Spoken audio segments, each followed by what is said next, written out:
Welcome once again to Angrejimaster, your own YouTube channel.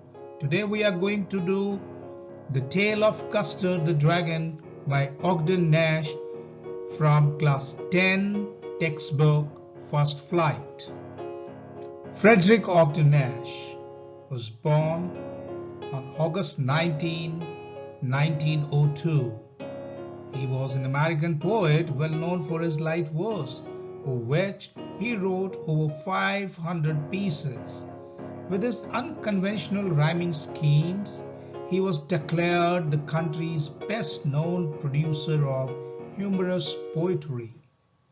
Nash was best known for surprising, pun-like rhymes, sometimes with words deliberately misspelled for comic effect, as we see him doing with words such as really and truly in the present poem.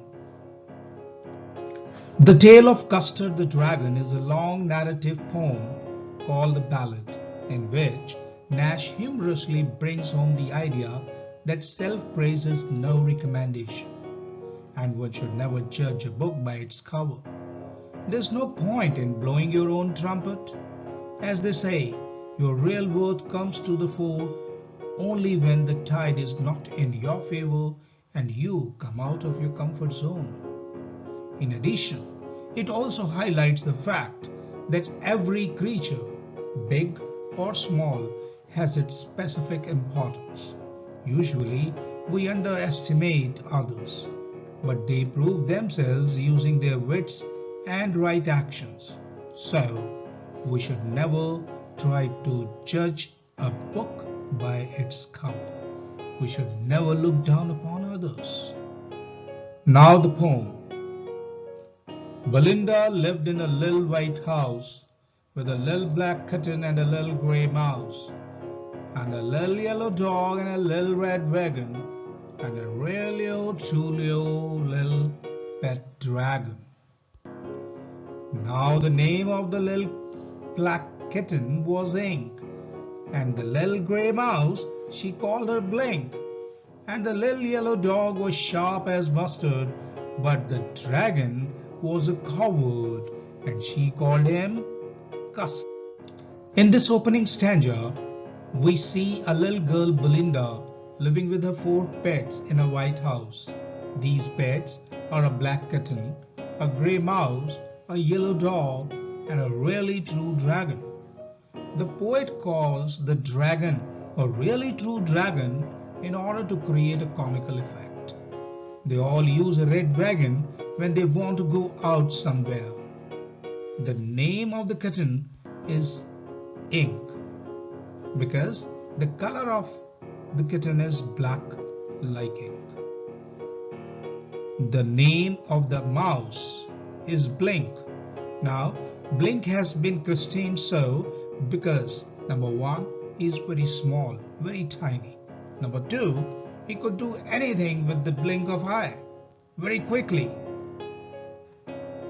Whereas the dog has been named Mustard because of its fur color, which is yellow like mustard.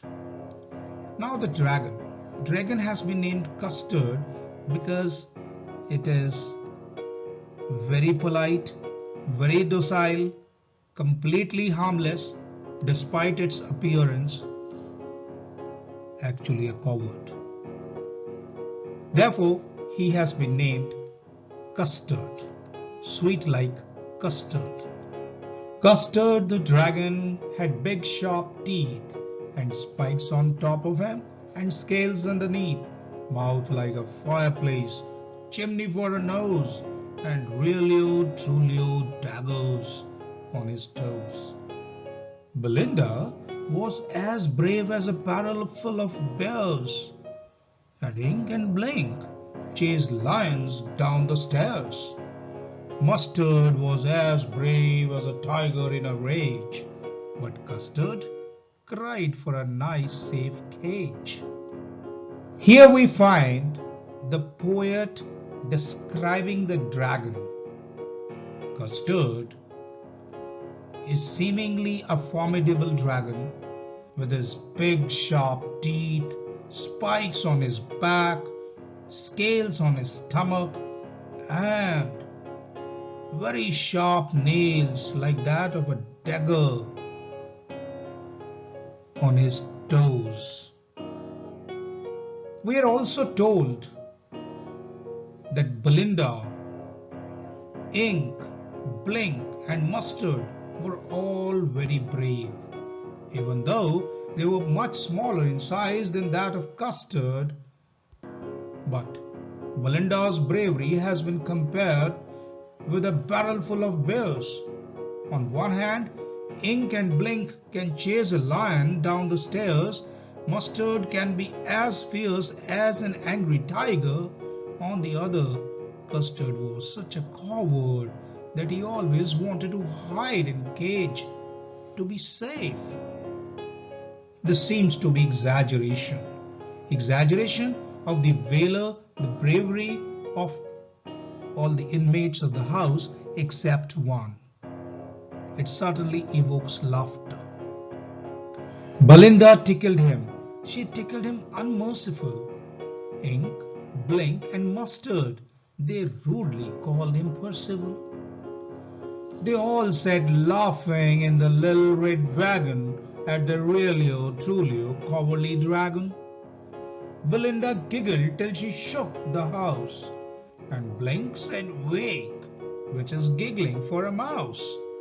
Ink and Mustard rudely asked his age, when Custard cried for a nice safe cage.